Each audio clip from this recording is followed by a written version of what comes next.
Bismillahirrahmanirrahim. Assalamualaikum warahmatullahi wabarakatuh. Waalaikumsalam warahmatullahi wabarakatuh. Alhamdulillah rabbil alamin wassalatu wassalamu ala asrofil anbiya'i wal mursalin wa imamil muttaqin wa ala alihi wa sahbihi ajmain. Pemirsa Royah TV ngaji ngarti ngahiji kumaha dararamang sadayana. Masya Allah. Alhamdulillah. Mudah-mudahan pemirsa Royah TV senantiasa diberikan kesehatan, keberkahan, dan lindungan dari Allah Subhanahu wa taala, apalagi sekarang di bulan suci Ramadan yang luar biasa, bulan penuh berkah, bulan penuh ampunan, dan bulan di mana kita senantiasa diberikan berbagai fasilitas untuk senantiasa takarub kepada Allah Subhanahu wa taala.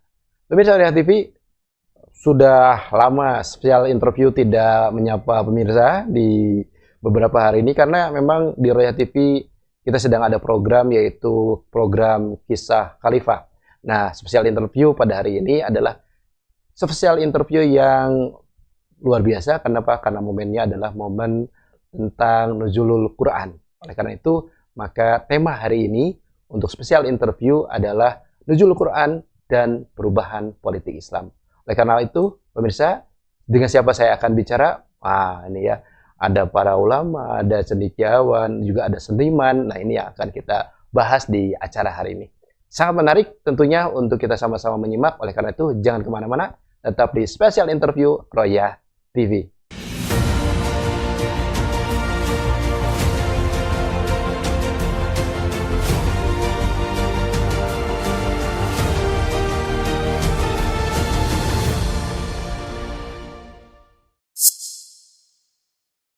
Baik, pemirsa Royah TV ngaji ngarti ngahiji, jangan lupa like, comment, and share. Dan masih bersama dengan acara spesial interview momen Nuzulul Quran dengan tema Nuzulul Quran dan perubahan politik Islam.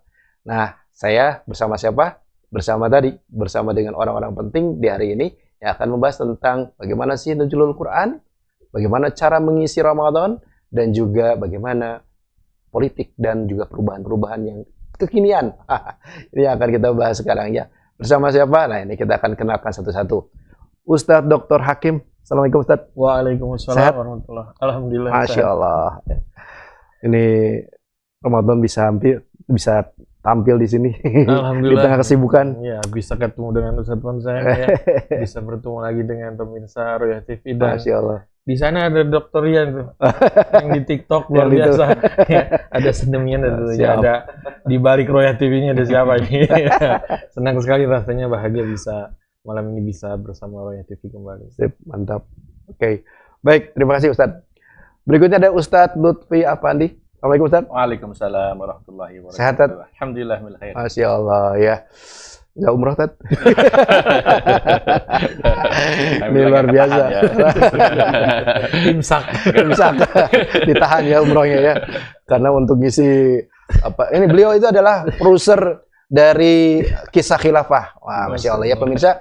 Kalau pemirsa lihat di beberapa tayangan Royah TV, itu ada program Kisah Khilafah di mana para talent atau para pembicara itu menyampaikan materi-materi yang luar biasa ya, dan banyak kisah-kisah tentang khalifah yang itu jarang orang memperhatikan ya. Nah, di spesial ini kita akan bahas nanti seperti apa sih kisah khilafah itu, dan apakah nanti akan ada hanya di bulan Ramadan aja atau bagaimana, nanti akan kita bahas dengan Ustadz Lutfi Afandi. Baik pemirsa, berikutnya adalah seniman muda kita yang suaranya luar biasa. Bahkan ada seorang ulama yang menyatakan suara beliau itu mirip seperti Ustadz almarhum Hari Mukti. Yaitu siapa? Yaitu Kang Depri dari The Move. Assalamualaikum Kang. Waalaikumsalam warahmatullahi wabarakatuh. Damang Kang? Alhamdulillah. Masya Allah. Ya. Sibuk-sibuk itu membuat lagu? Sibuk, padat, dan asik. Sibuk, padat, asik. Atau banyak job ya? Kalau banyak job enggak, Tat. Kan di kantor kalau job mah. Oh, di kantor. Kirain dipanggil kemana-mana gitu. Sudah tidak. Oh, sudah tidak. Oke. Nah, katanya sekarang sedang merilis lagu Ramadan, betul? Insya Allah rilis. Masya Allah. Khusus buat Ramadan ini, karena Ramadan dua kali ke belakang, kita belum sempat bikin. Nah, Ramadan ini kita bikin dan insya Allah ready. Baik, seperti apa lagunya dan sebagaimana, kita akan bahas nanti. Yes, baik. Bismillah. Terima kasih. Kita lanjutkan ke pembicara berikutnya. Ustadz Dr. Rian. Assalamualaikum Ustadz. Waalaikumsalam warahmatullahi wabarakatuh. Masih taping Dr. Yan? Ya, tetap semangat. Kejar tayang. Iya, iya. Terakhir tentang apa? Yang paling aktual tentang serangan Amerika ke Iran. Itu kita bisa bahas ya sekarang ya. Oke, ini menarik sekali pemirsa. Ya kenapa? Karena banyak orang yang bingung ya. Di satu sisi Iran teh si A gitu. Di sisi lain Iran juga nyerang Israel. Itu masih posisinya ya. Nah, tong bingung pemirsa. Nah, ini Pak, nanti Ustaz Rian akan menjelaskan ya. Kita bisa lihat ya, apakah kita harus dukung, harus bagaimana sikap kita. Nah, itu yang penting. Baik. Baik pemirsa, ini tentunya sangat menarik untuk kita bahas dengan para pembicara yang ada di sini ya. Kita akan bahas satu persatu. Oleh karena itu pemirsa jangan kemana-mana, tetap di Special Interview Royah TV.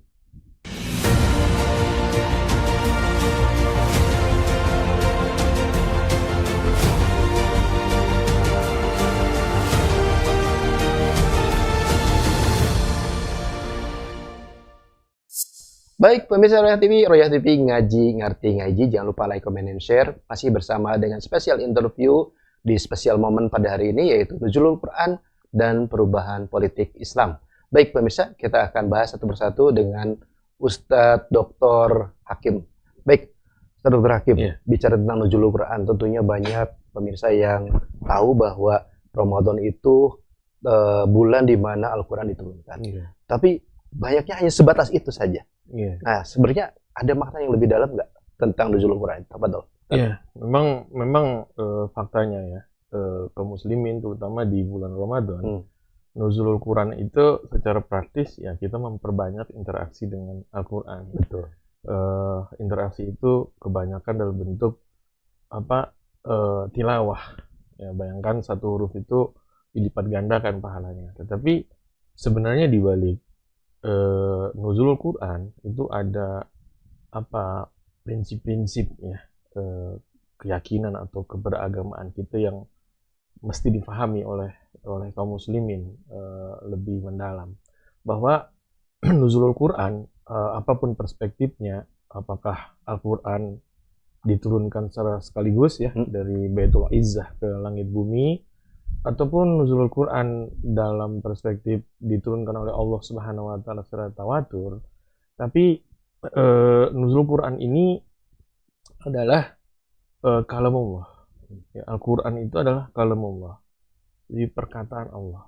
Maksudnya adalah jadi zat sang pencipta dan sang pengatur itu berbicara kepada hambanya, kepada makhluknya tentang dirinya, ya, tentang Allah Subhanahu wa taala ya. Kemudian bagaimana agar manusia itu hidup sejahtera, hidup kemudian dalam kedamaian. Nah, kenapa? Karena manusia dibekali oleh Allah Subhanahu wa taala akal pikiran yang finalnya itu, mentok-mentoknya itu hanya bisa pada satu kesimpulan bahwa anna wara'al kauni wal hayati wal insan khalaqa kulla syai'.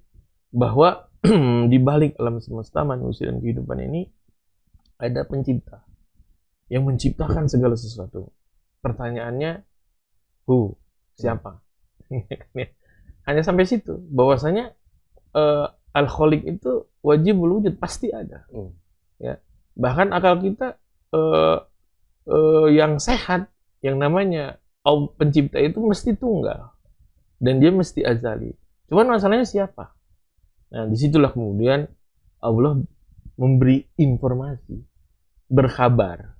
Ya. Nah, tentunya manusia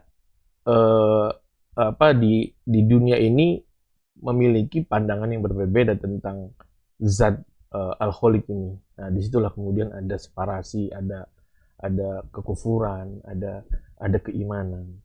Nah, kemudian Al-Quran ini bukan hanya Allah Subhanahu wa taala memperkenalkan dirinya dalam sifat dan namanya, tapi di sana ada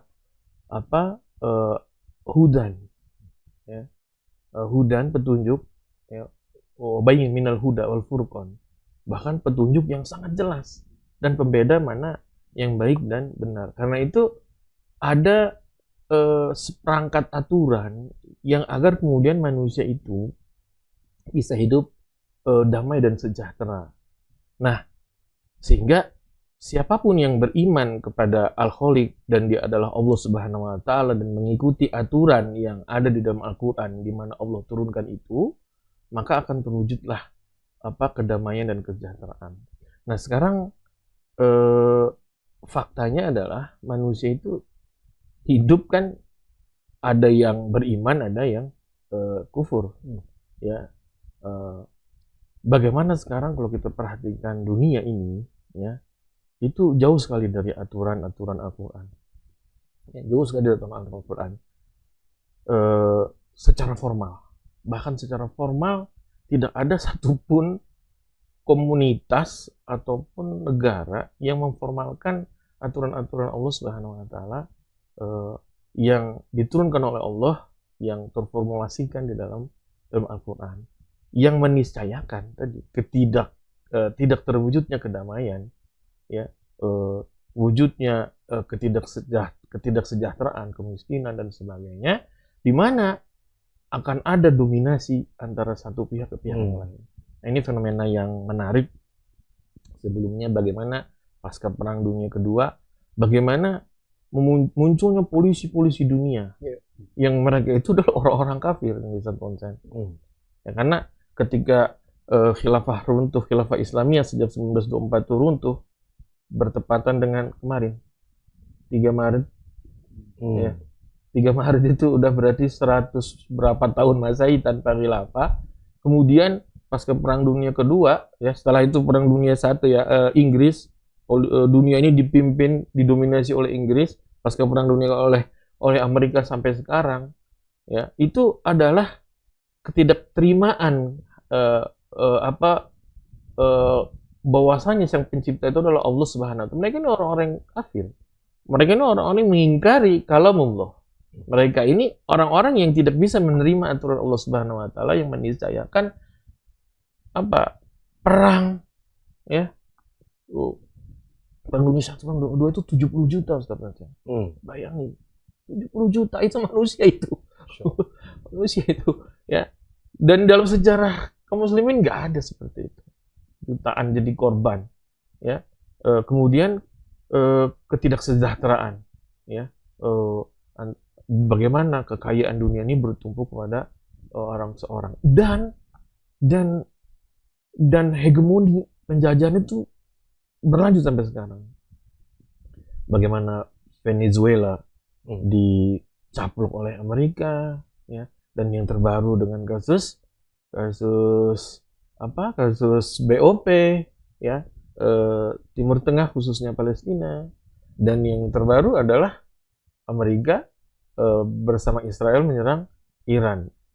Motif-motif di balik itu semua tentunya motif-motif yang itu nggak jauh dari penguasaan sumber daya alam, ya. Bagaimana kemudian tanpa aturan Allah dunia ini, ya, tidak damai, tidak sejahtera.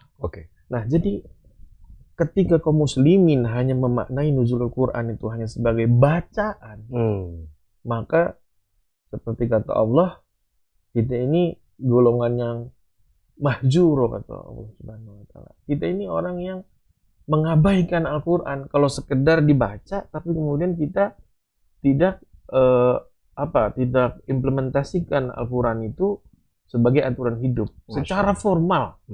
Secara formal dalam kehidupan bermasyarakat dan bernegara.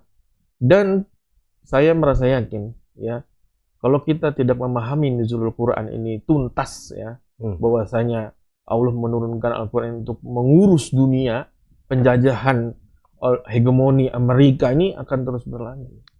Ya, dan ini nanti relate bahwasanya satu-satunya jalan bagi kita untuk kemudian menghentikan penjajahan, ya, dari kesadaran nuzulul Quran ini adalah mewujudkan khilafah Islamiyah, yang itu nanti akan menjadi instrumen, ya, tandemnya penjajah yang dipimpin oleh Amerika. Jadi sekali lagi, kalau misalnya memaknai nuzulul Quran itu hanya sebagai bacaan, Allah sendiri sudah ngomong di Al-Quran, kita ini mahjur, orang yang mengabaikan, lalai kepada Al-Quran. Tapi lebih dari itu adalah keimanan kita kepada Allah dengan kalamullah ini harusnya kita membumikan Al-Quran. Sehingga kita bisa mewujudkan dunia yang lebih sejahtera, kemudian damai, rahmatan dan alam. Baik. Siap. Gitu. Terima kasih, Ustaz Dr. Hakim. Artinya bahwa dengan ketiadaannya atau tidak diterapkannya Al-Quran secara paripurna, maka kondisi dunia saat ini memang betul-betul pemaknaan nuzulul Quran yang itu Masya Allah. justru tidak dicela oleh Allah Subhanahu wa taala dalam Al-Quran itu sendiri. Kalau sekedar dibaca. Baik, terima kasih Ustaz Dr. Hakim. Saya akan langsung ke Ustaz Lutfi. Ustaz Lutfi, ini tadi Ustaz Hakim sedikit tadi menyampaikan ada peran khilafah ketika Al-Quran tidak diterapkan, maka tentunya tidak ada khilafah. Nah, ini bagaimana nih antara Al-Quran dengan khilafah dan sebelum kita masuk ke kisah khilafah? Apa dong? Iya, baik. Jadi memang Al-Quran itu kan bukan sekedar bacaan ya, tetapi dia hudal linnas wa bayyinatin minal huda wal furqan. Dia merupakan petunjuk bagi manusia dan dia merupakan penjelas dari petunjuk tersebut dan juga sebagai pembeda mana benar, mana salah, hak, batil dan seterusnya. Nah, di dalam Al-Quran sendiri itu banyak sekali hal-hal yang menyangkut tentang penerapan hukum. Bisa sebut misalnya dalam Al-Quran, as-sadiqu was-sadiqatu faqta'u aydiyahuma. Laki-laki perempuan mencuri, potong tangan keduanya. Itu tercantum di dalam Al-Quran. Juga tercantum dalam Al-Quran misalnya fahkum bainahum bima anzalallah. Yaitu dan terapkanlah hukum ya di antara kalian berdasarkan apa yang Allah turunkan. Di Quran juga disebutkan az-zaniyatu waz-zani fajlidu kulla wahid minhuma mi'ata jaldah. Ya, perempuan pezina perempuan laki-laki maka cambuklah dia kalau ghairu muhsan misalnya.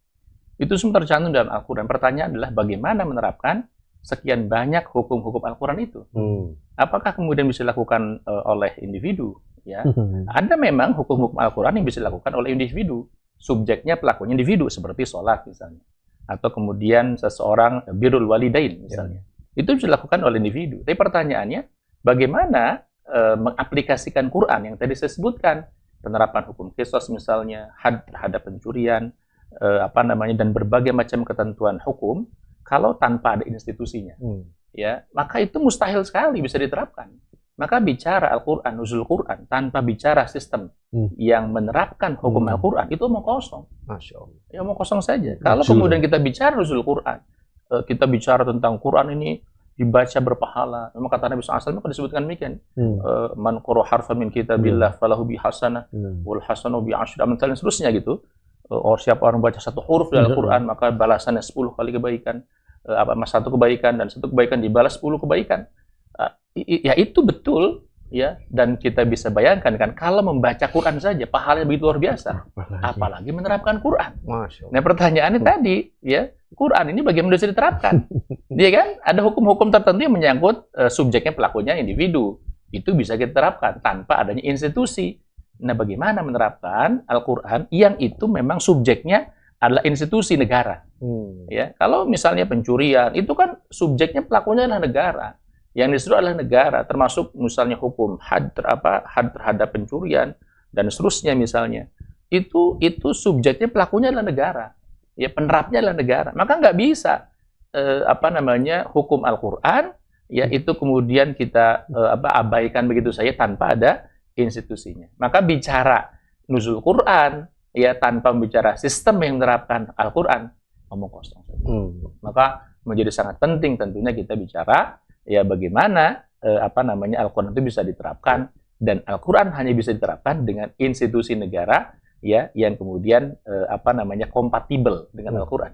Nah, institusi negara yang kompatibel dengan Al-Quran ya tidak lain kecuali khilafah. Masya Allah. Dari situ berarti itu jadi sebuah latar belakang kenapa Royah TV menggagas tentang kisah khilafah. Nah, gitu. Betul. Itu diantara alasannya kenapa kemudian Royah TV tahun ini kita menggagas program kisah khilafah. Selain karena memang sebelum-sebelumnya kita sudah bicara banyak tentang konseptual. Ya, mulai dari monolog, lalu kemudian talk show, monolog lagi, presentasi. Wah, itu kita bicara tentang segala konsep terkait dengan khilafah, basic keilmuannya. Apakah itu kemudian dasar hukum penegakan khilafah itu hukumnya apa? Bagaimana pendapat ulama Ahlus Sunnah wal Jamaah tentang khilafah itu bagaimana? Bagaimana kemudian struktur daulah khilafah seperti apa? Bagaimana kemudian metode menerapkan khilafah?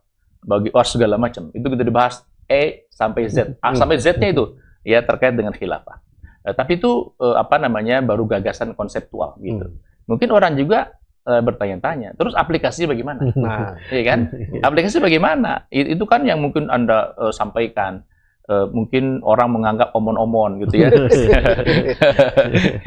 Hanya sekedar bicara saja khilafah begini dan seterusnya. Lalu bagaimana aplikasinya? Nah, maka kemudian kita hadirkan gagasan atau program kisah khilafah. Agar apa? Agar kemudian tergambarkan begini loh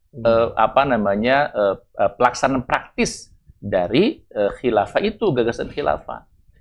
Dan kenapa yang kita tampilkan itu Khulafaur Rasyidin?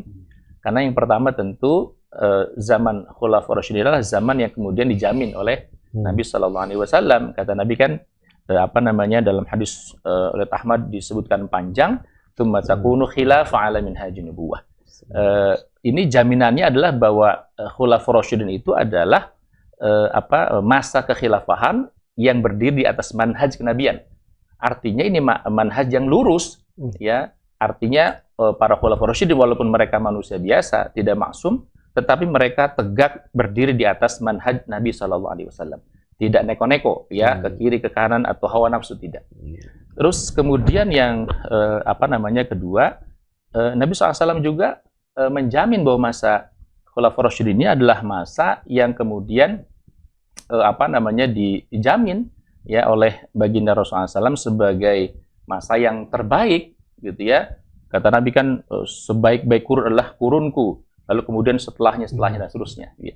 Dan kita tahu masa para sahabat adalah masa yang sangat dekat ya dengan baginda Nabi Sallallahu Alaihi Wasallam. Jadi lalu kemudian juga masa Khulafaur Rasyidin ini adalah masa yang Nabi SAW berpesan agar kemudian berpegang teguh kepadanya. Ya, selain kepada sunnah Nabi SAW, kata Nabi SAW, "Alaikum bisunnati wa sunnatil khulafa ar-rasyidin al-mahdiyyin min ba'di." Ya, lalu kata Nabi SAW, "Tamassaku biha." Jadi kata Nabi SAW bahwa alaikum bisunnati, ya harus kalian itu memegang sunnahku. Dan sunnah siapa? Sunnah khulafa ar-rasyid al-mahdiyyin. Ya, Khulafaur Rasyidin yang kemudian diberi petunjuk bagi mereka, tertunjuki hidayah, dan kemudian kata Nabi SAW, setelahku dan tamassaku biha, berpegang teguhlah padanya. Ini artinya memang masa Khulafaur Rasyidin adalah masa ideal, ya, yang kemudian bisa dijadikan sebagai contoh yang ideal bagi pemerintahan selain tentu pada zaman Nabi SAW. Jadi setelah Nabi SAW, zaman Nabi, maka zaman terbaik setelahnya adalah zaman Khulafaur Rasyidin, gitu. Dan itu di kisah khilafah kita gambarkan oleh Sayyidina Abu Bakar Siddiq, ya. Ada beberapa kisah yang luar biasa, yakni misalnya dari awal setelah Nabi SAW wafat, maka ada peralihan ke pemimpinan, ya, khilafah dari Nabi SAW menjadi kekhilafahan. Ya, yang pertama lah Khalifah Abu Bakar Siddiq. Kita juga ungkap bagaimana pidato politiknya Abu Bakar Siddiq setelah dilantik, setelah dibaiat menjadi seorang khalifah, bagaimana peran beliau kemudian ketika muncul gagasan atau muncul upaya untuk kemurtadan saat itu, muncul nabi palsu, bagaimana sikap Abu Bakar Siddiq, muncul gerakan-gerakan menolak zakat, kalau terakhir misalnya ada pihak yang bilang zakat tidak populer. Kalau Mas Abu Bakar yang menolak zakat diperangi gitu. Ya. Jadi itu bagaimana sih Abu Bakar Siddiq menolak satu hukum Allah Taala. Jadi pesan pentingnya adalah kenapa Abu Bakar Siddiq itu begitu luar biasa keras terhadap orang yang membangkang menunaikan zakat. Karena apa? Karena zakat adalah bagian dari hukum Islam yang nggak bisa orang menolak, apalagi terang-terangan. ya kata beliau, saya akan perangi siapapun orang yang memisahkan zakat dengan sholat, kira-kira begitu, ya. Jadi zakat itu hukum Allah, gitu. Lalu kemudian juga jangan salah, pada Abu Bakar Siddiq juga ada masa-masa ketika beliau sudah memulai upaya untuk awal-awal futuhat dan seterusnya, gitu. Itu masa Abu Bakar Siddiq, walaupun waktunya singkat 2,5 tahun sekitar, kira-kira begitu, tapi peran beliau untuk menjaga stabilitas politik, menjaga stabilitas keimanan orang pada zaman itu juga luar biasa.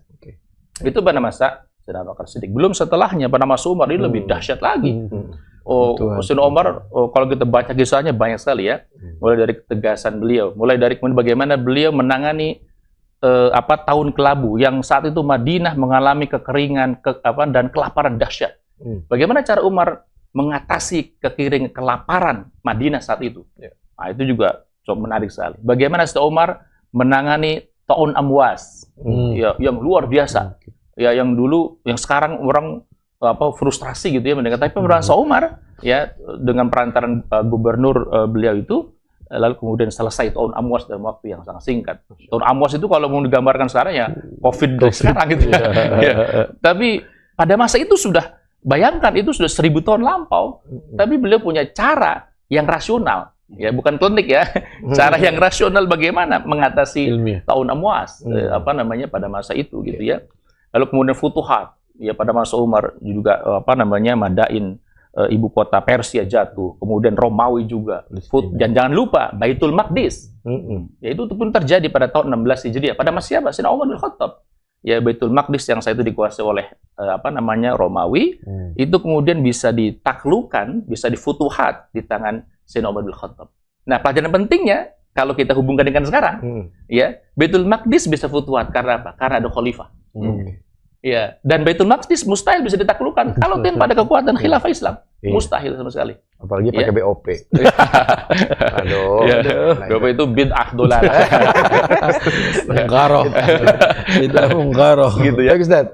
Ini kalau di spoiler semuanya rame nantinya. Kisah khilafah. Kisah khilafah.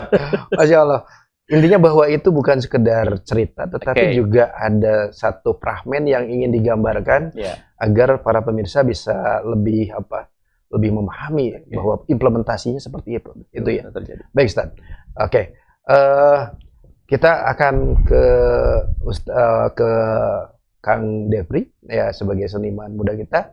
Namun kita sapa dulu ke pemirsa. Pemirsa, tadi yang sampaikan oleh Ustadz Dr. Hakim dan juga Ustadz Lutfi Affandi itu luar biasa. Ya, pembahasan kita tentang Nuzulul Quran dan bagaimana implementasinya Quran tersebut dalam kehidupan manusia yang sudah dicontohkan oleh para khalifah ya, oleh Rasul tentunya dan juga para khalifah setelahnya. Baik pemirsa, kita akan masuk ke segmen berikutnya bersama dengan Kang Defri dan juga Ustadz Dr. Dian. Oleh karena itu, jangan kemana-mana, tetap di Special Interview Royah TV.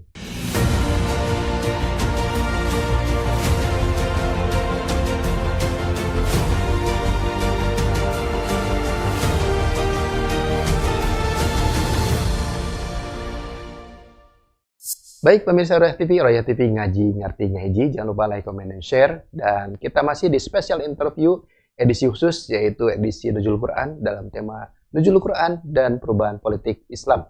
Baik, setelah kita tadi membahas tentang bagaimana itu Nuzulul Quran, lalu juga implementasinya dengan satu program dari Royah TV yaitu kisah kisah khilafah, kita akan masuk ke segmen berikutnya bersama dengan Ustadz Dr. Ian dan juga Kang Defri, seniman muda kita. Baik, Kang Defri, ini Ramadan, bicara tentang Nuzulul Quran, lalu bicara tentang Ramadan, bagaimana The Move dalam hal ini membuat karya tentang Ramadan ini? Tafadhol, Kang Defri. Ya, bismillah. Terima kasih para asatidz, Ustadz Konsen tentunya terima kasih.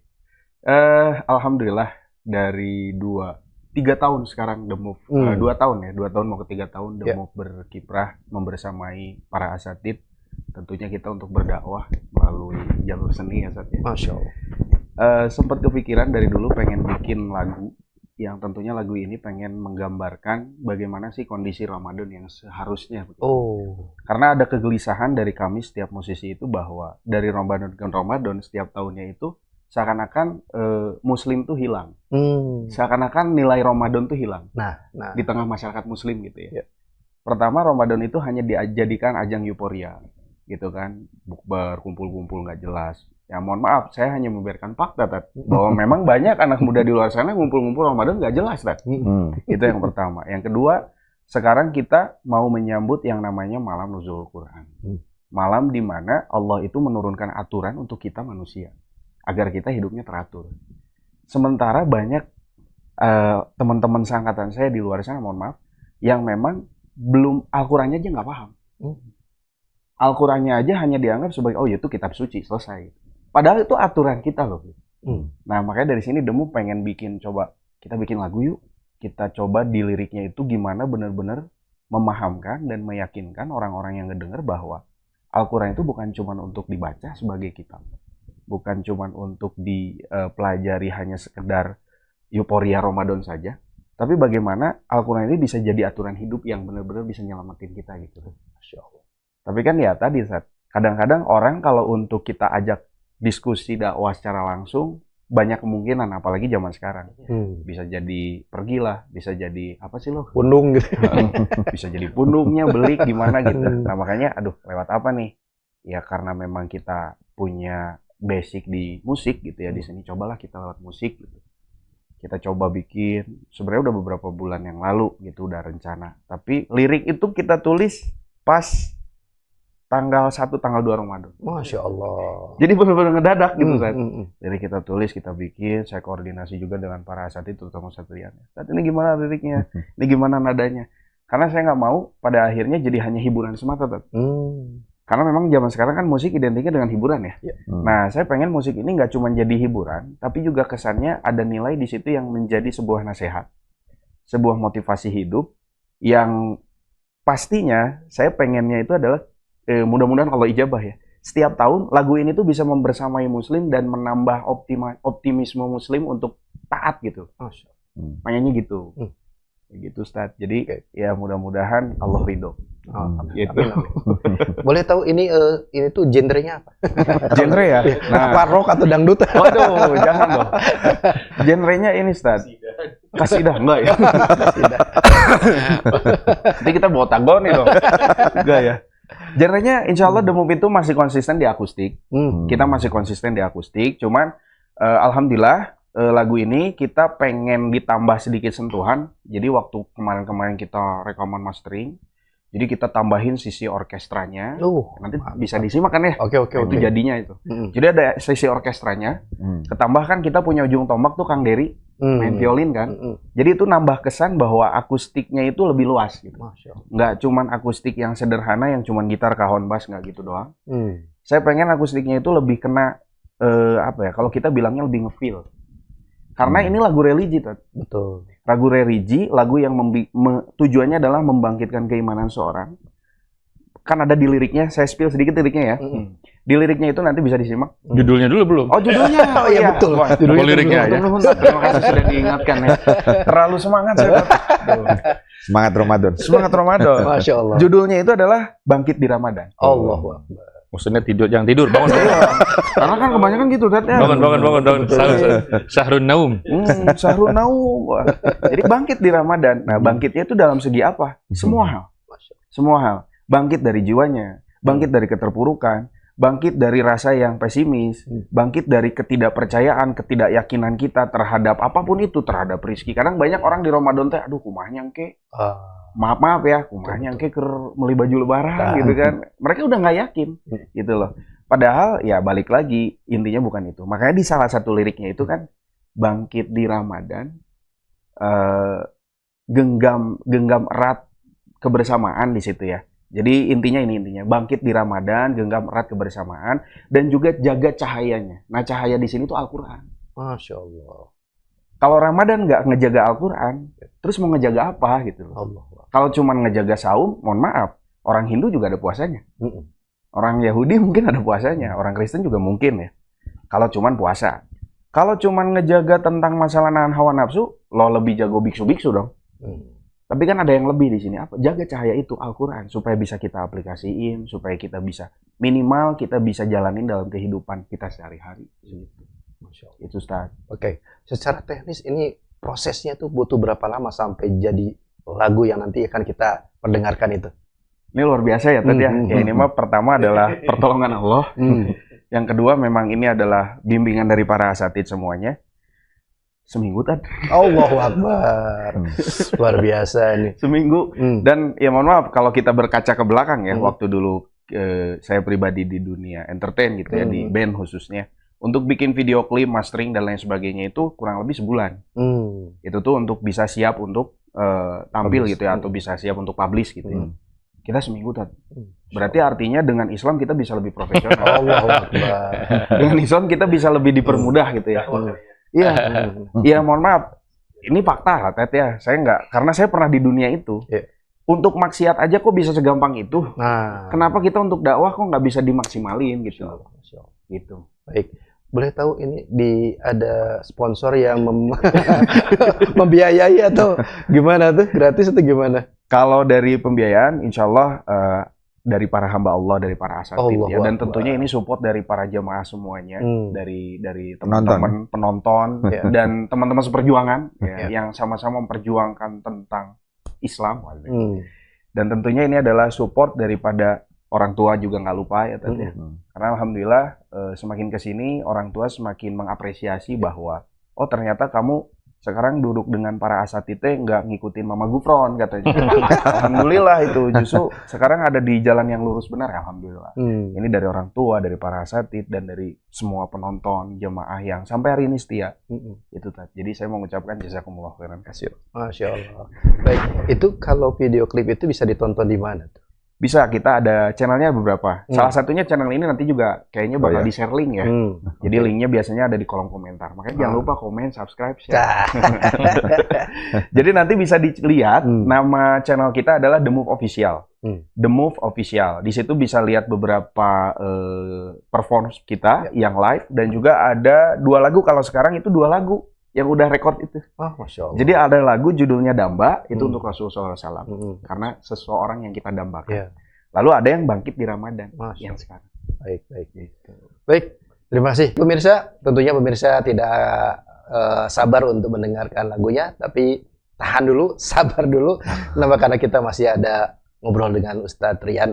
Di akhir nanti, pemirsa, kami akan tampilkan lagu Bangkit di Ramadan bersama dengan Domov ya.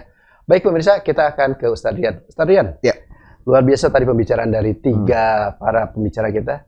Nah, cuma persoalannya kita bicara tentang kekinian.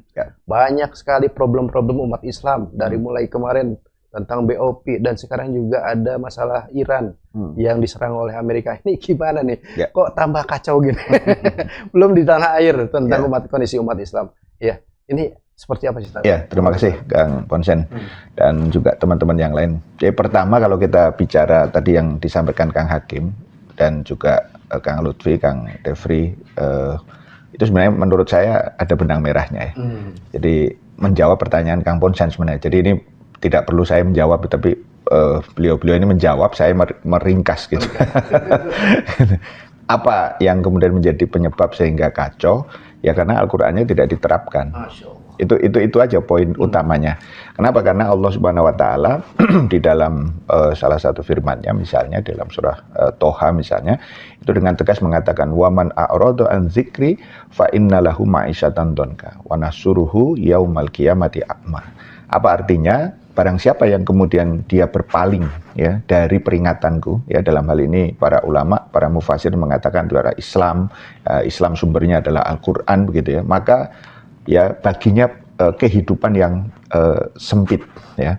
Itu di dunia, kehidupan yang sempit itu nanti ditafsirkan oleh para ulama ya, banyaknya berbagai persoalan-persoalan yang akhirnya membuat orang itu ya bisa jadi dia punya banyak harta tapi kemudian hidupnya hampa, bisa jadi kemudian dia punya berbagai macam sumber daya tapi itu justru membuat sengsara. Nah, hari ini kan kita bisa melihat itu dengan nanti saya akan berikan contoh di akhir itu tentang ya ini muaranya di situ. Dan jangan lupa ini belum selesai Kang Ponsen. Ya, yaitu apa? Ya kalau ini tidak segera diakhiri ya, maksudnya tadi keberpalingan itu gitu ya, maka kelak di yaumil qiyamah itu orang-orang yang seperti ini itu akan dikumpulkan Allah dalam keadaan buta. Naudzubillah tsumma naudzubillah. Kita bayangkan ini dua ini saja itu sudah, kalau bagi seorang muslim apalagi ini dalam suasana Ramadan ya, di mana Ramadan itu orang kan istilahnya berburu pahala gitu ya, karena Allah begitu luar biasa memberikan pahala, baik saumnya sendiri, amal-amal yang lain begitu ya, terutama untuk amal-amal yang terkait dengan yang wajib begitu. Yang wajib kita sampaikan sekali lagi bahwa saum Ramadan itu ada dua makna sebenarnya. Makna yang pertama itu adalah makna yang sifatnya spiritual, ya, dalam arti mendekatkan diri kita kepada Allah Subhanahu wa taala. Yang itu nanti kata kuncinya di hadis Rasulullah SAW, ya, Kang Ponjan, yaitu apa? Bahwa asyamu junnah, bahwa saum itu adalah laksana perisai, ya, memampukan diri kita mestinya untuk ya menahan diri, ya, menghadapi berbagai godaan, tantangan dan seterusnya begitu. Ujungnya yang paling top ya nanti takwa, gitu ya. Artinya apa? Secara spiritual kita dengan Ramadan ini, apalagi nanti ada momen nuzulul Quran, ada momen Lailatul Qadar, ya, ini mestinya membuat kita menjadi bangkit secara spiritual. Makanya kalau tadi Kang Dewi mengatakan bangkit ya di Ramadan, ini sebenarnya sangat nyambung gitu ya. Karena apa? Karena ya mestinya bukan hanya sekedar lapar dan dahaga, ya, tetapi adalah bangkit dalam pengertian spiritual yang itu memungkinkan kita semua menjadikan perbuatan-perbuatan kita mengarah kepada satu puncak, apa itu? Ya takwa itu. Kan kalau di ayat yang terkaitan dengan tujuan puasa ini, la'alakum ya tatakun, agar orang ya itu menjadi bertakwa. Bertakwa itu salah satu unsurnya puasa. Ya, tapi tidak hanya puasa, banyak unsur yang lain gitu ya, sholat, kemudian mencari ilmu, dakwah, ya, menerapkan hukum, itu adalah bagian dari penyusun unsur ketakwaan yang dimaksud tadi itu. Itu yang pertama. Yang kedua, ya, makna puasa ini justru ya itu mengingatkan kepada kita tadi Al-Qur'an itu turun sebagai petunjuk. Kalau namanya petunjuk berarti dia harus diterapkan. Pertanyaannya, siapa yang menerapkan? Sederhananya yang menerapkan adalah seorang pemimpin mestinya, ya. Dan itu tidak main-main, ya. Artinya tidak hanya sekedar satu bagian, dua bagian, tapi semua bagian. Karena kita diminta oleh Allah Subhanahu wa taala, ya, diperintahkan untuk apa? Masuk ke dalam Islam itu, ya ayyuhalladzina amanu udkhulu fis-silmi kafah. Ya, masuklah kalian ya ke dalam Islam ini secara totalitas. Nah, dalam konteks inilah kita tadi bercermin gitu. Siapa pemimpin itu? Maka Rasul kemudian mengingatkan pada kita al-imamu junnah yuqatalu min wara'ihi wa yutaqabi. Ya, imam, seorang khalifah itu, seorang pemimpin itu adalah ya laksana perisai. Dia kemudian ya tadi melindungi rakyatnya, orang berperang di belakangnya gitu ya, sehingga nanti ya dunia ini, kalau kembali ke konteks dunia, akan menjadi tadi tentram, ya, menjadi sejahtera, ya, menjadi adil, dan yang keempat menjadi berkah.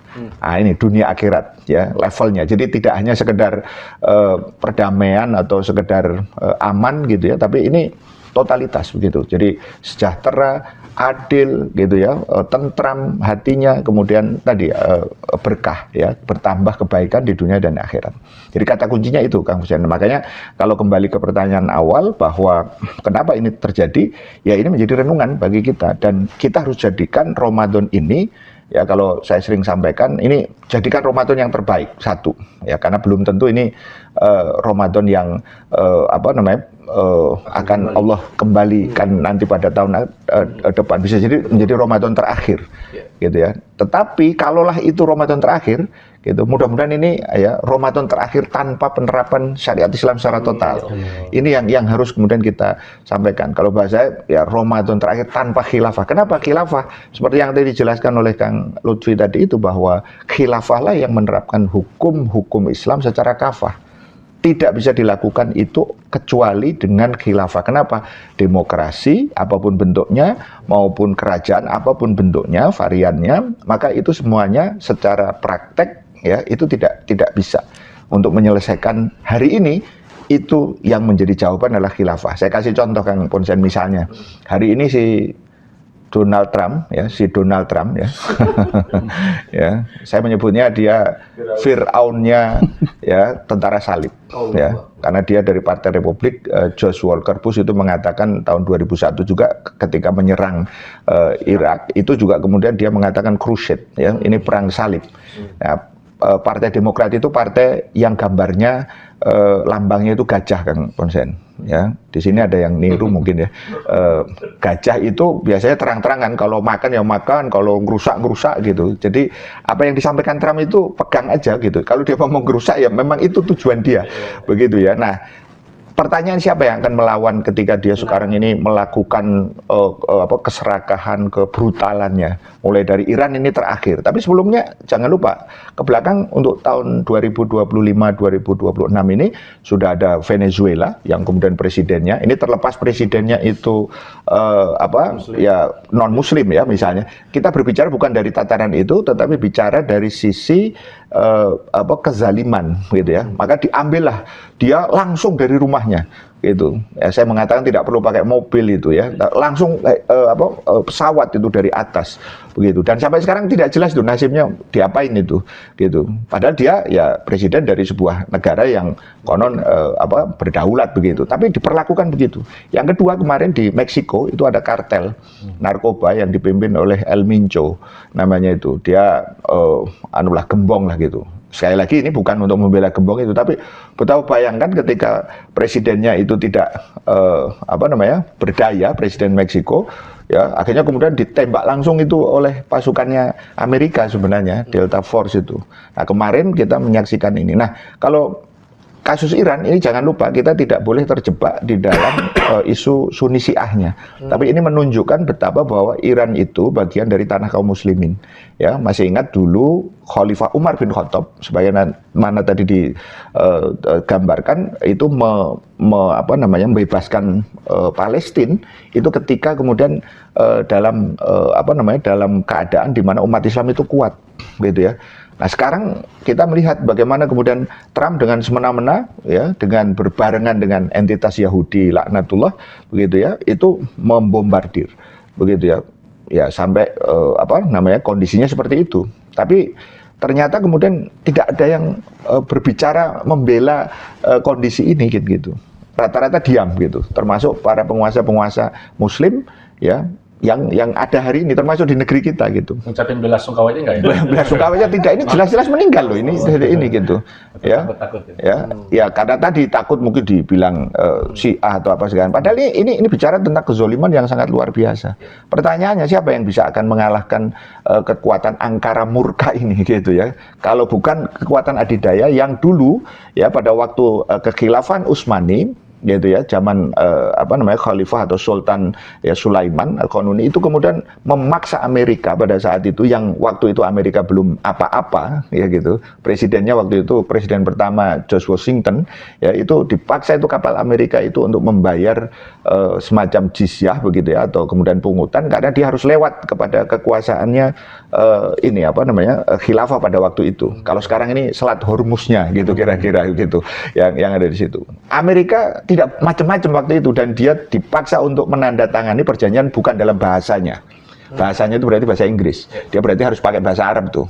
Jadi sekarang Trump suruh belajar bahasa Arab dulu. Jadi nanti kita akan paksa dia untuk nah itu gambaran gitu. Yang Al-Quran berikan kepada kita contohnya itu adalah bagaimana seorang pemimpin itu adalah laksana junah tadi itu yang akan memaksa orang-orang kafir tadi itu untuk melakukan istilahnya tadi hal-hal yang memang ya menjadi aturan Islam. Sebagaimana Nabi kita ketika di bulan Ramadan perang Badar Kubro juga semangatnya luar biasa gitu ya, menaklukkan orang-orang kafir. Futuh Mekah itu juga kemudian pada bulan Ramadan juga dengan kekuatan umat Islam yang luar biasa. Kalau hari ini umat Islam sedang dalam keadaan lemah, ini tidak boleh membuat kita menjadi pesimis gitu. Ada waktunya, semua memang ada waktunya, ada siklus peradaban istilahnya. Yang ini tentu harus membuat kita dengan Al-Quran, dengan Nuzulul Quran, dengan Lailatul Qadar, ya, bahkan dengan lagunya The Move ini harus semangat gitu ya. Apalagi Kang Lutfi tadi sudah memberikan sekian banyak kisah-kisah, makanya harus ditonton ya peserta para pemirsa gitu. Dan yang kedua dalam negeri Kang Ponsen, dalam negeri hari ini kita bisa melihat ya kita sangat sedih. Kenapa? Dengan situasi kayak gini ada dua kebijakan yang hari ini banyak dibicarakan orang, ya, yaitu tentang satu BOP. Sebenarnya sudah kita bahas ya di spesial interview yang lalu. Tapi intinya kita ingatkan lagi bahwa Board of Peace itu, tanda kutip peace-nya itu, gitu ya, itu sebenarnya adalah topeng ya yang sangat-sangat istilahnya menurut saya jahat begitu ya, yang kemudian kita akhirnya dipaksa untuk gabung ya kepada lembaga yang sebenarnya tidak kredibel gitu ya, untuk kemudian katanya menolong ya saudara-saudara kita yang Muslim di Palestina, padahal faktanya kita justru kemudian ada di dalam cengkeraman jahat daripada Trump.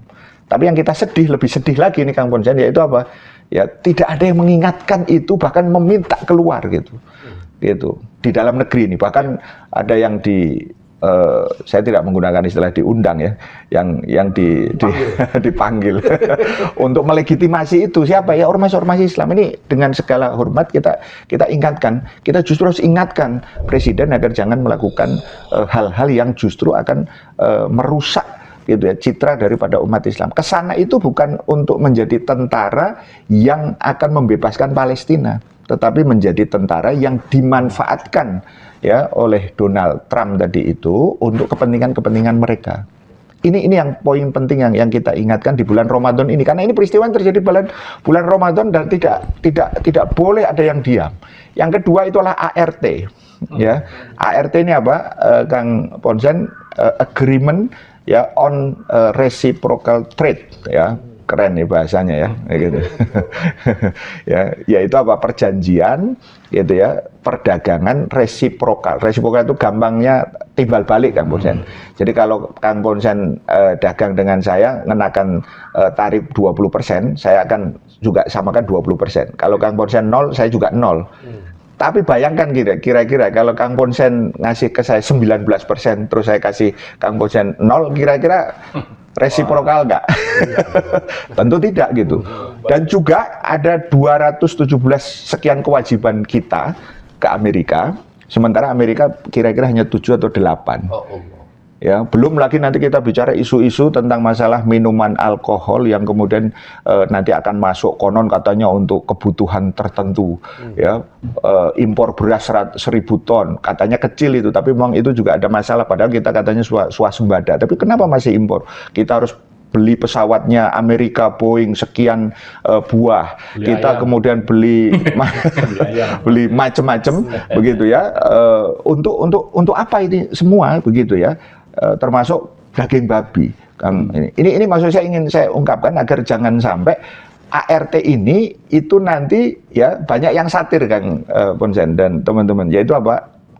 Antek rezim Trump. Gitu ya, pas ya kayaknya. Gitu ya. Padahal ada satu masa di mana seorang presiden itu mengatakan jangan jadi antek asing ya gitu. Gitu ya. Nah, artinya ini juga kesempatan bagi kita untuk mengingatkan. Karena saya ingin menyampaikan dalam kesempatan yang mulia ini agar Ramadan ini harusnya menjadi semangat bagi kita, selain semangat kebangkitan spiritual tadi itu, kebangkitan kesadaran politik kita. Apa itu kesadaran politik? Kesadaran untuk melihat berbagai peristiwa, momen tadi itu dengan sudut pandang Islam. Kita sudah sampaikan ini bahwa ART itu adalah sebuah hal yang haram untuk kemudian ditandatangani. Kemudian BOP tadi itu, Board of Peace itu juga kemudian adalah sesuatu yang sangat-sangat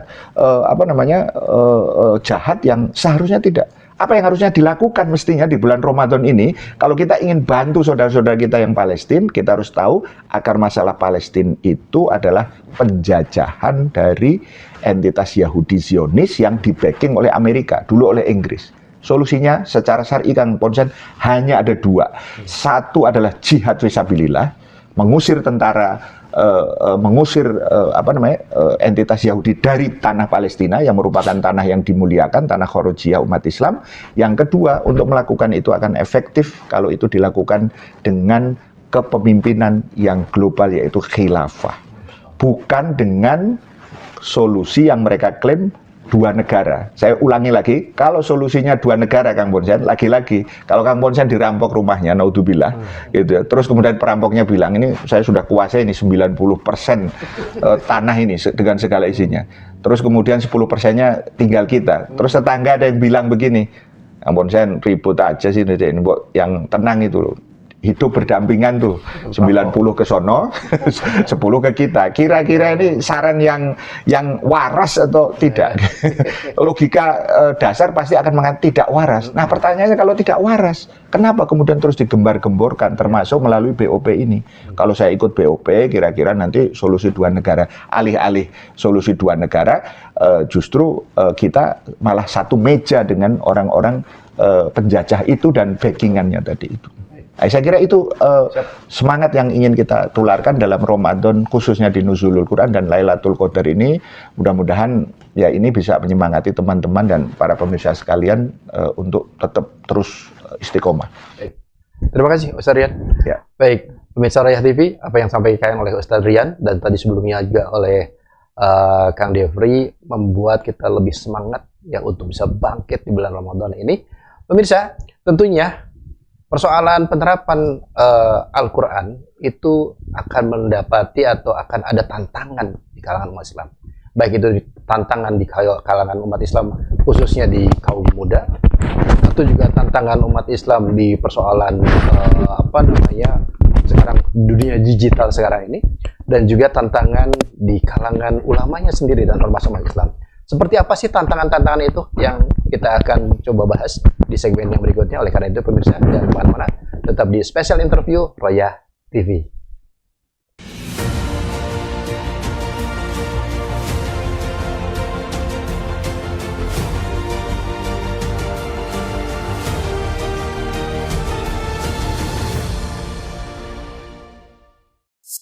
Baik pemirsa Royah TV ngaji, ngerti, ngaji. Jangan lupa like, comment, dan share. Dan kita sedang di acara Special Interview momen Nuzulul Quran, di mana tema kita adalah Nuzulul Quran dan perubahan politik Islam.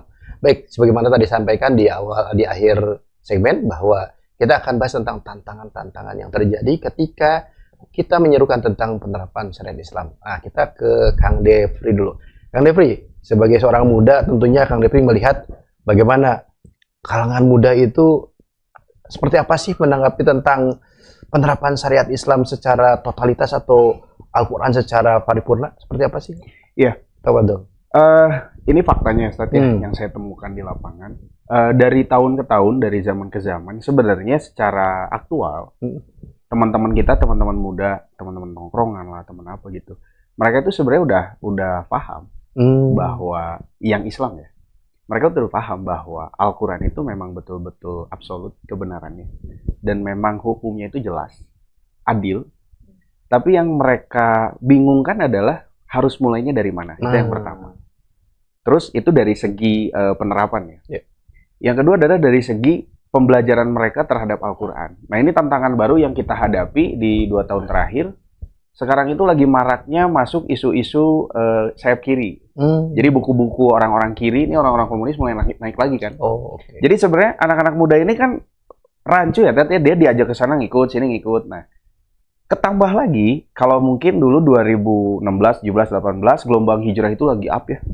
Sekarang kan turun. Sekarang itu yang naik influencer. Nah yang jadi masalahnya, influencernya ini nggak ngebawa pemikiran kita, nggak ngebawa perasaan kita sebagai orang muslim. Lebih banyak mencampur adukan dengan pemikiran-pemikiran kiri yang seakan-akan itu tuh solutif gitu. Seakan-akan itu tuh bisa menjadi antitesis, solusi buat kehidupan anak muda di zaman kegalauan sekarang. Dan pada faktanya akhirnya mereka bingung-bingung juga. Jadi pada dasarnya adalah kita sebagai penggerak muda, terutama saya di bidang seni gitu ya, ya harus banyak-banyak menyuarakan bahwa betapa pentingnya kita itu sadar terkait hukum Allah, terkait Al-Quran, terkait syariat. Karena kalau boleh spill sedikit nama ya Tet ya, saya sama teman-teman kayak ya beberapa musisi gitu yang bisa dikatakan musisi hijrah, kita itu udah mulai gitu. Bagaimana kita ngajak mereka untuk sama-sama berpikir bahwa yuk kita mulai ngaji, yuk kita mulai belajar Quran, yuk kita mulai belajar Islam, yuk kita mulai cari tahu kenapa sih kita harus berislam gitu loh. Jadi jangan sampai kita cuma nongkrong kebablasan, akhirnya kemasukan gitu loh. Kemasukannya bisa kemasukan setan komunis, bisa kemasukan setan kapitalis ya. Jadinya begitu. Ya nongkrong boleh, tapi ingat bahwa kita Islam. Ya. Kita punya aturan main. Islam asik kok gitu. Lo buktinya saya masih bisa bermusik ya teh. Masih bisa berkarya. Nggak jadi harus jadi, nggak boleh haram, bid'ah, dan lain sebagainya. Boleh lah itu silakan. Cuman Islam ternyata fleksibel kok. Gitu. Nah ini jadi PR kita. Jadi secara pribadi saya ini, kalau pendapat saya ini menurut pendapat saya gitu ya. Tantangan kami anak muda tuh, oh iya. Nah itu salah satunya Mas Panji itu kan udah mulai deh. Karena dekat dengan beberapa influencer Muslim gitu ya, dengan ustadz-ustadz Muslim dia udah mulai. Musisi juga udah banyak, salah satunya Mas Panji Sakti. Beberapa musisi lain yang udah hijrah juga. Nah ini jadi PR kita bahwa kita harus betul-betul banyak menyuarakan, bukan hanya lewat lagu, tapi juga lewat monolog-monolog, lewat forum-forum diskusi kayak gini. Baik. Kayak gitu. Siap. Menarik tentang influencer dan juga konten-konten. Ini ke Ustadz Lutfi ya sebagai pimpinan Royah TV. Ini Ustadz gimana nih tentang konten-konten yang marak sekarang di dunia broadcast ini? Ya kita tantangannya seperti apa sih bagi umat Islam? Tafadhol Ustaz. Ya, seberat apapun tantangan itu tentunya tidak membuat kita kaum muslimin itu menjadi surut ya, karena kalau kemudian kita melihat begitu luar biasa maraknya berbagai macam konten negatif, konten yang anti-Islam misalnya, atau konten-konten yang merusak akidah kaum muslimin, justru disitulah tantangannya kita teman-teman muslim itu harus kemudian melakukan upaya untuk mengcounter itu semuanya. Berbagai macam gagasan-gagasan yang rusak, berbagai macam ide-ide yang kufur misalnya, berbagai macam opini-opini yang menyesatkan, itu tentu harusnya menjadi tantangan buat kita untuk melakukan counter opini. Dan disitulah kemudian kita di Royah TV misalnya setiap pekannya menggagas special interview misalnya, dan juga untuk mengkantar berbagai macam ide-ide yang rusak, sekaligus juga untuk menyampaikan ide Islam itu seperti apa gitu. Dan ini penting di tengah sekian banyak orang mungkin saat ini dia bersuara gitu ya, maka suara orang-orang seperti itu sangat diharapkan sekali. Karena bisa kita bayangkan kalau kemudian ini ide rusak, ide kufur, lalu kemudian ini kebijakan yang ngawur, terus nggak ada yang mau ngomentari, terus orang nggak akan ada second opinion gitu loh. Seolah-olah BOP itu benar. Seolah-olah kemudian tindakan pemimpin negara-negara Timur Tengah itu benar, seolah-olah apa yang dilakukan oleh Trump itu benar misalnya, kalau tidak ada opini pembanding gitu. Nah, disinilah kemudian peran kita sebagai seorang Muslim, siapapun itu tentu, apalagi kita ini semua kan hampir semua punya handphone gitu ya, maka kita mendorong untuk senantiasa terus menyuarakan ide Islam, gagasan Islam, syarat Islam, khilafah Islam. Dan juga mengkonter berbagai macam ide-ide kufur agar kemudian umat ini menjadi sadar gitu. Itu menurut saya hal yang penting. Intinya tidak boleh diam dan harus terus bersuara. Masya Allah. Baik. Nah, berikutnya ke Ustadz Dr. Hakim. Ustadz, di kalangan ulama tadi ya, kalau Ustadz Lutfi tadi menyampaikan ternyata ada yang bahkan mendukung BOP, lalu juga menyuarakan pentingnya berkiprah di BOP, itu ternyata juga bukan orang sembarangan, tapi juga para ulama dari berbagai ormas. Ini gimana nih? Ini jadi tantangan tersendiri atau gimana? Apa dah Ustaz di kalangan ulama? Ya, jadi kembali ya di awal Allah Subhanahu Wa Taala menurunkan Al-Quran kepada Rasulullah SAW. Sejak saat itu Rasulullah paham betul apa yang harus dilakukan.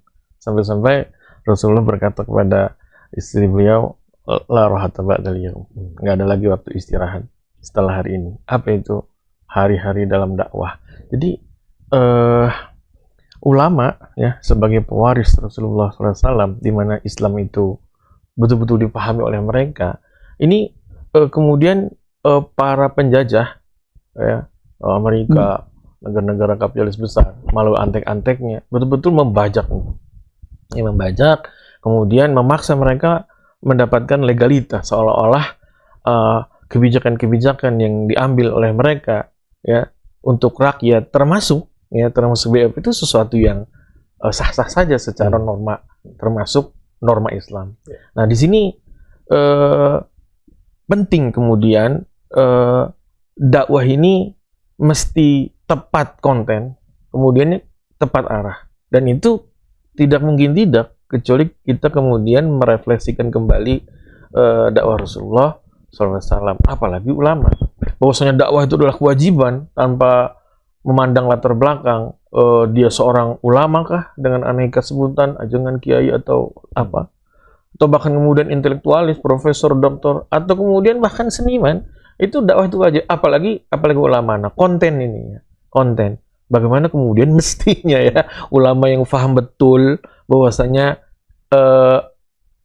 kita saat ini itu ya di bawah dominasi akidah sekuler, itu mestinya harus dijelaskan kepada umat. Ini justru malah ulamanya sendiri terpapar oleh akidah sekuler. Ya, terbelilah kemudian keilmuan mereka, bahkan kemudian karakteristik ulama sebagai muharrirul ummah, membebaskan umat dari akidah-akidah yang kufur itu malah terbalik begitu ya. Nah, itu Rasulullah SAW ya, ketika Al-Quran turun awal-awal itu betul-betul furqan ya kan, betul-betul menjelaskan mana yang hak, mana yang batil, mana yang ide-ide kufur, mana yang ide-ide yang itu Allah Subhanahu wa taala jelaskan. Ide-ide yang benar mestinya ulama di situ. Jadi ada suatu konten yang konten dakwah yang itu tidak dilakukan oleh ulama saat ini. Jadi ulama mestinya membersihkan pemikiran umat ini dari akidah-akidah, pemikiran-pemikiran, pandangan-pandangan yang kufur ini malah seolah-olah biasa-biasa saja. Ya. Kemudian yang kedua, arah dari dakwah itu sendiri. Ya, arah daripada dakwah itu sendiri. Bahwasanya Rasulullah SAW berdakwah itu dalam rangka mewujudkan suatu kedaulatan, kekuasaan yang real dalam menerapkan Islam. Ya. Jadi ini kontennya bermasalah, arahnya pun bermasalah. Ya. Jadi apa yang dilakukan oleh para ulama ya, dakwahnya tidak mengarah kepada solusi tuntas. Ya. Denganlah mestinya mewujudkan kedaulatan Allah Subhanahu wa taala.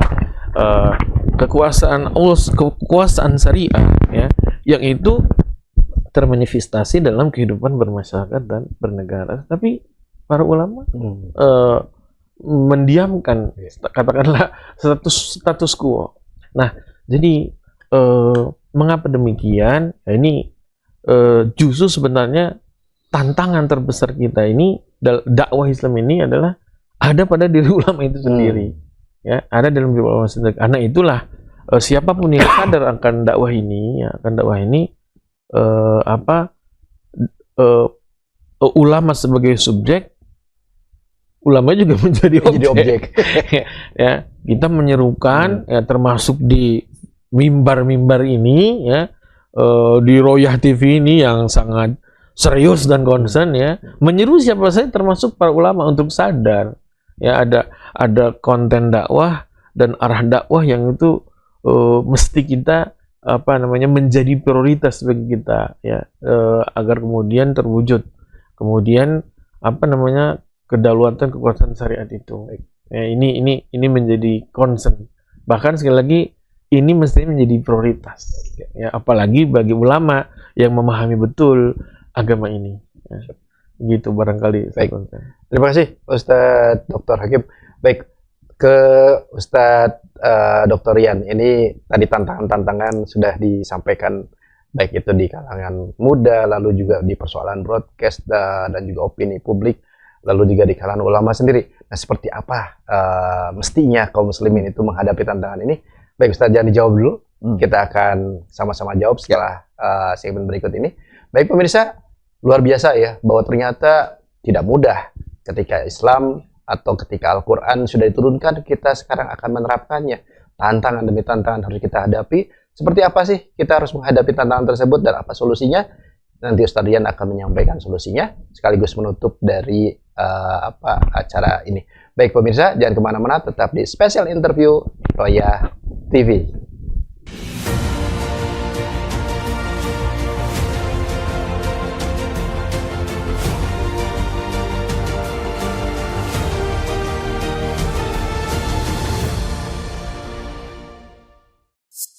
Baik, pemirsa Royal TV ngaji, ngerti, ngaji. Jangan lupa like, comment, dan share. Dan hari ini kita sedang membahas tentang nuzulul Quran dan juga perubahan politik Islam.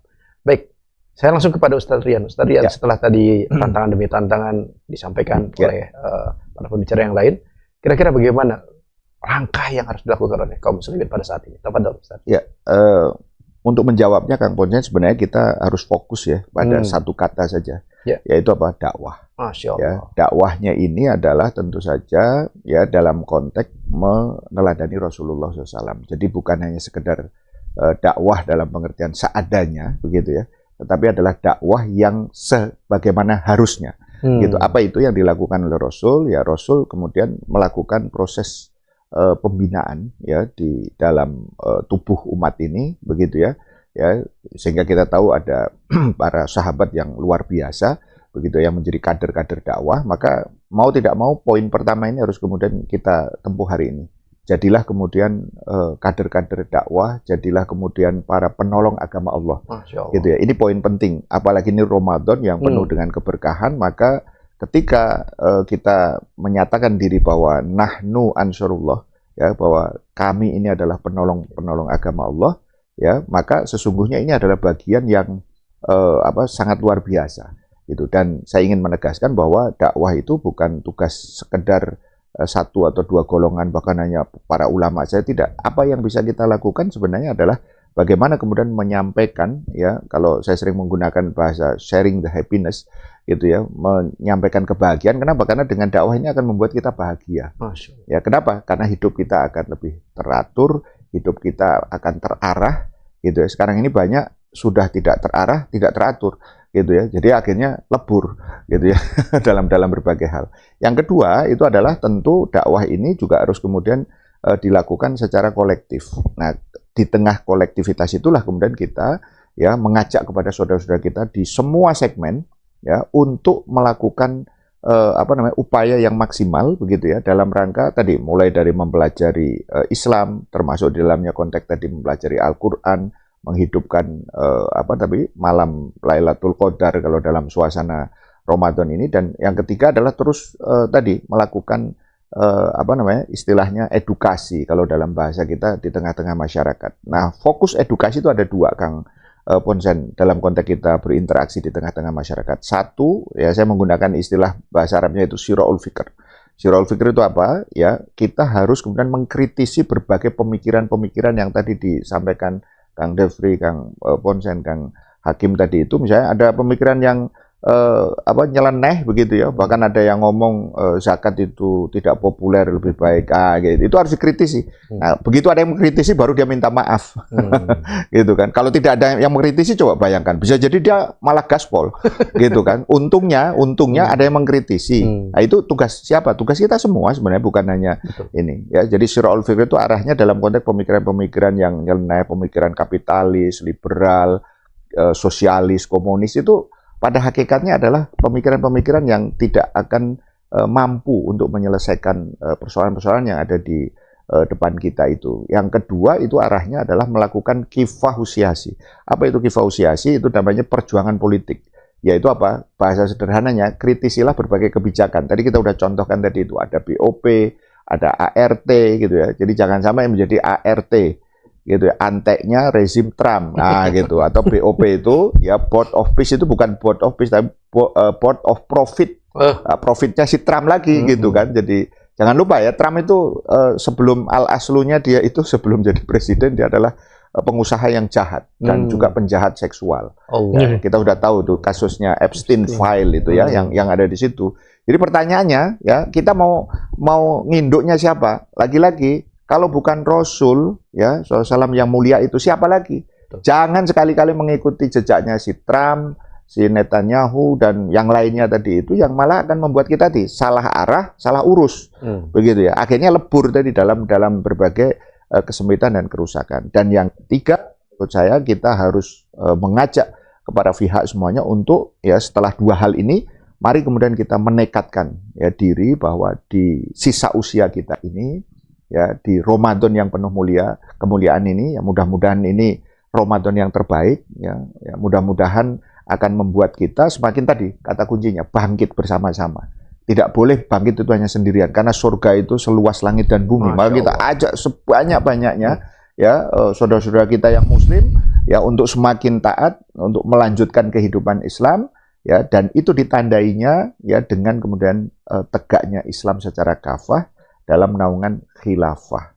Dengan cara yang damai, tetapi kemudian menyasar hal yang fundamental, yaitu apa? Perubahan pemikiran dan perubahan perilaku kita secara korektif dalam konteks bernegara maupun juga bermasyarakat.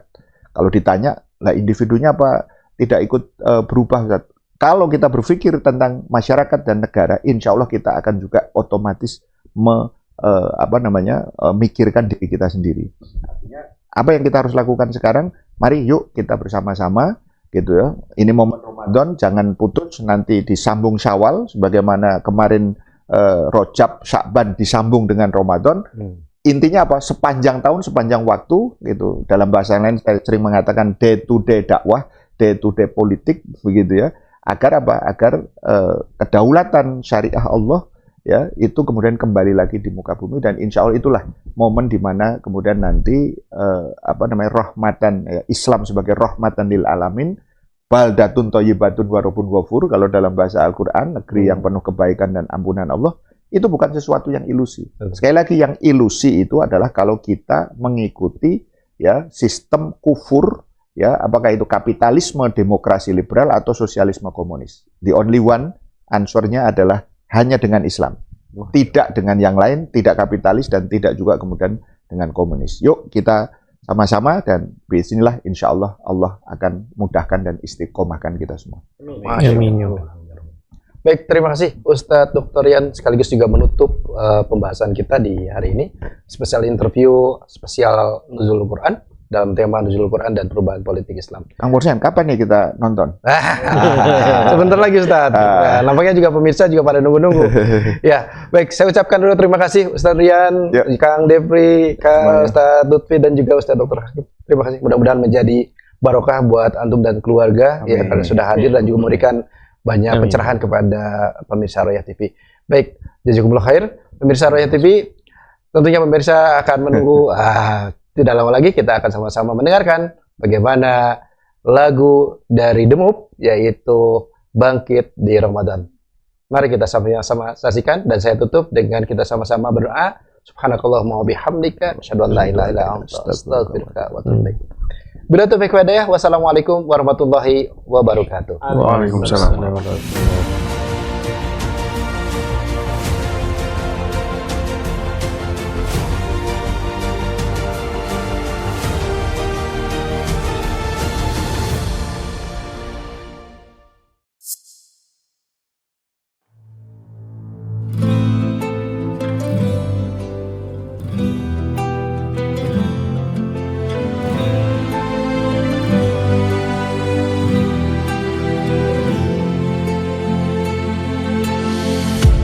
Ramadan datang lagi, menyapa hati yang sepi. Dunia makin tak pasti, kita jangan ikut pergi. Banyak yang hilang arah, tapi iman jangan lemah.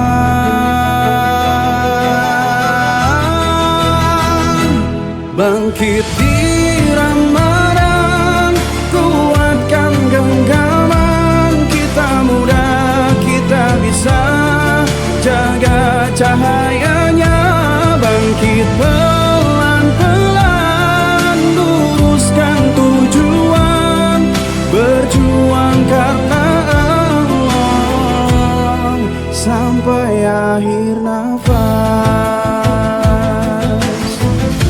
Zaman makin bising, benar terasa asing, tapi jangan menyerah. Allah tempat bersama.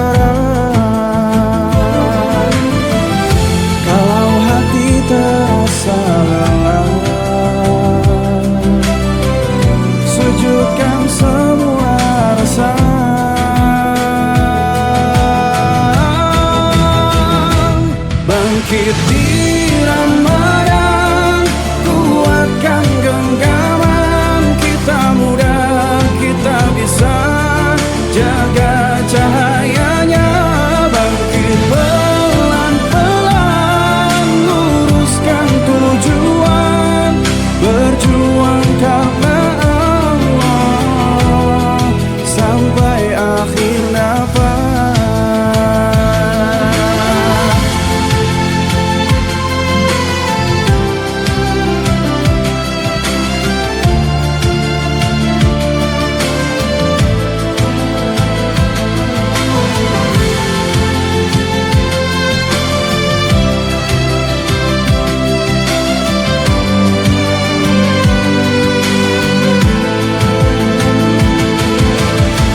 Bukan soal sempurna, tapi mau berubah. Hari ini melangkah, esok jadi berkah.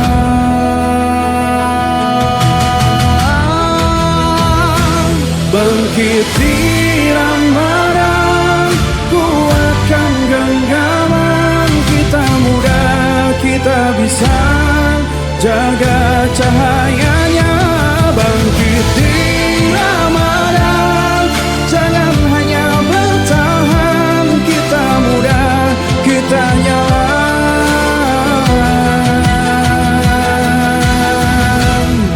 jaga cahayanya.